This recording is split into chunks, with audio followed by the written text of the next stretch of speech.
Sa dami ng mga lumabas na issue tungkol sa direktang pagtakadawit ni Roslyn sa karumaldumal na korupsyon at krimen sa Pogo, no comment, fake news, at patuloy na no show ang sagot niya sa mga ito. Ano nga ba ang totoo?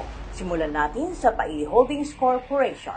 Ang Paili Holdings ay nagpatayo ng Clark Majestic World sa loob ng Clark Freeport Zone. Halos replika ang mga pasilidad nito.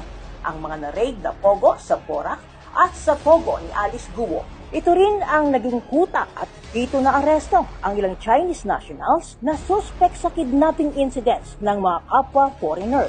Narehistro ang Paili Holdings sa Securities and Exchange Commission noong August 23, 2021.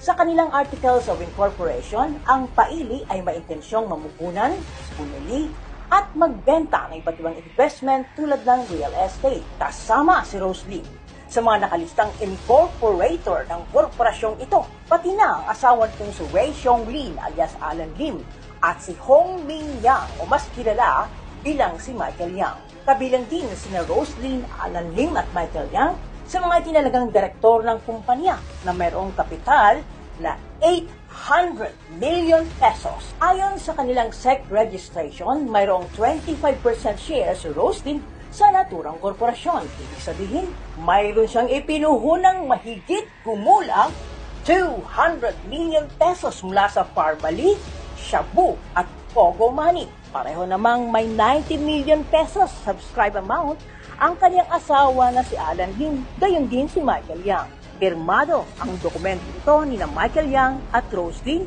na nagsisilbi bilang Board of Director at sinertipika pa ito ng kanilang corporate secretary na walang iba kundi si Roslyn. Kitang-kita ang katotohanan pilit na pinagtatakpan ni Parmali Pogo Shabu Queen, Roslyn. Sa dokumento, klaro ang ebidensya. Sa PAO, bistadong-bistado na. Sa NBI, booking na si Roslyn, ang Pilipinong tumutulong sa sindikatong Chino na sari-saring karumal-dumal na krimen tulad ng kidnapping, human at sex trafficking, murder at homicide, torture, at mga pang-aabuso pati na ang cybercrimes. Si Roslyn, ang sentro ng sindikatong Parmali, Pogo at Shabu. Siya ang nagpasok ng dayuhang sindikato nito dito sa Pilipinas. Pinagdakitaan ni Roslyn ng bilyong-bilyong piso ang mamamayang Pilipino. Nilaglag niya ang sariling bayan at kababayan, traktor, kriminal at sindikato.